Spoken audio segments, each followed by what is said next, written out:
Hey everyone, welcome back to this week's College Planning Tip of the Week. As always, I'm Jack Wang, founder of the Smart College Buyer Program, and with me is Nancy Steenson of Steenson College Coaching. So this week, Nancy, a lot of students have applied and they're hoping for acceptances or fearing that rejection, but instead they're getting waitlisted.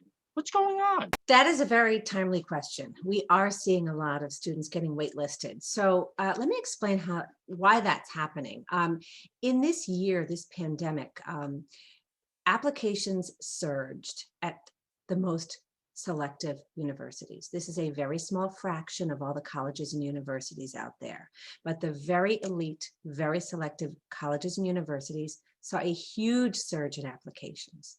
But what's interesting, and the data will continue to come out and we'll be able to sort through all of this, but what we're learning from Common App is that the number of applications surged, but the number of students applying went up by just a little bit. So it's essentially the same students plus a few casting a much wider net, which makes a lot of sense in a pandemic when no one knew what end was up. So a lot of students applied to more schools. So what does that mean? We've got the same pool of highly qualified students casting a wider net. Colleges and universities normally know how many students they want to accept to meet their yield. And remember, yield is the number of students who accept the offer and put down a deposit and attend. Colleges know what their yield is year after year after year. It might be 40%, it might be 65%, it might be 12%. Every college knows their yield range and they want to stay within that range. It's for planning purposes. If the yield ends up substantially higher or lower, it's not good for the college. If it's substantially lower, then their tuition revenue is going to be way down. If their yield is substantially higher, it's going to be harder to accommodate all of those freshmen coming in if they don't have room for them. So yield is an important number. This year, it seems as if colleges and universities are less sure of what their yield is going to be because we're in a pandemic, because applications were through the roof, because it was almost not exactly the same, but similar pool of applicants just applying to more places. So they're shooting rubber bands in the dark as compared to previous years when it was more predictable.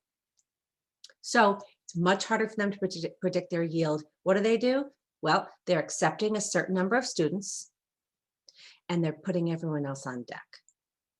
Instead of saying, nope, instead of a denial letter, they're hedging their bets, which is smart for them, not so easy for the students.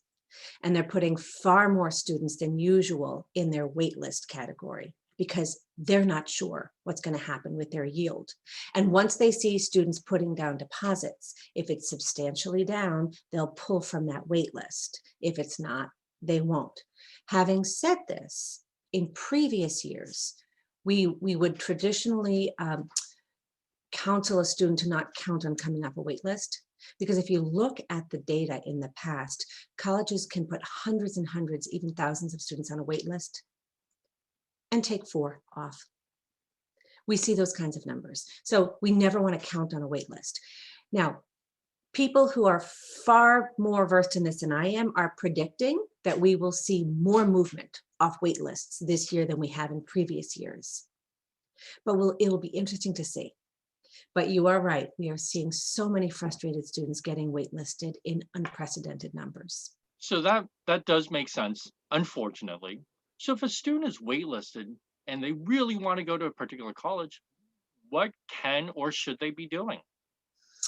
2 or 3 things. Number 1, put down a deposit at a school which has offered you a spot. You must make sure you pay your deposit at the one school, knowing that you have a place to go because the wait list might not come through. You will forfeit that deposit if you decide to go somewhere else, but that's the price you have to pay to play the wait list game. So most importantly, put down at a deposit at a school who's offered you a place. Secondly, make sure you read that email or letter about the wait list. In many cases, you are not automatically on the wait list. You must accept a spot on the wait list. It's a really, really important step for students to remember when, frankly, I work with teenagers for a living. Very few of them check their email very often. And when they do, they scan through it real quickly. And sometimes parents go back and read the fine print and go, Johnny, did you read this part? So I urge you to read those letters carefully and make sure if you need to do something proactive to accept the spot on the wait list, do that if you want to be on the wait list. Decline it if you don't want to be on the wait list. And don't assume that it's an enumerated list of 100 or 500 students. It doesn't work that way.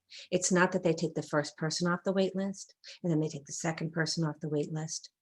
If they find they don't have a full class of students and need to pull from the wait list, they use this wait list as a way to shape their class.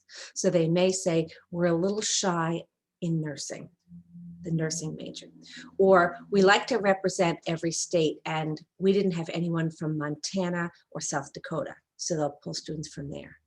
Or we're a little heavy with females, we don't have enough males.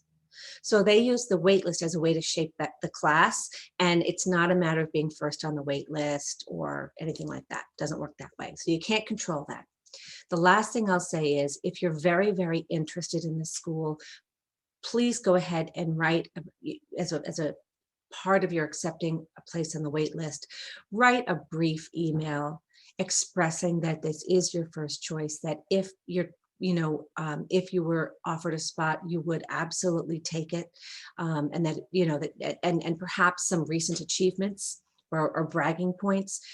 Don't go on and on. They don't have the time to read a lot, but anything like that can only help if it's sincere. Awesome. This is great information. So helpful to families, you know, living through the stress right now of wait lists and this whole process. Thanks so much. And as always, thanks to you for watching this week's College Planning Tip of the Week. Stay tuned next time and please stay healthy. Take care, everyone.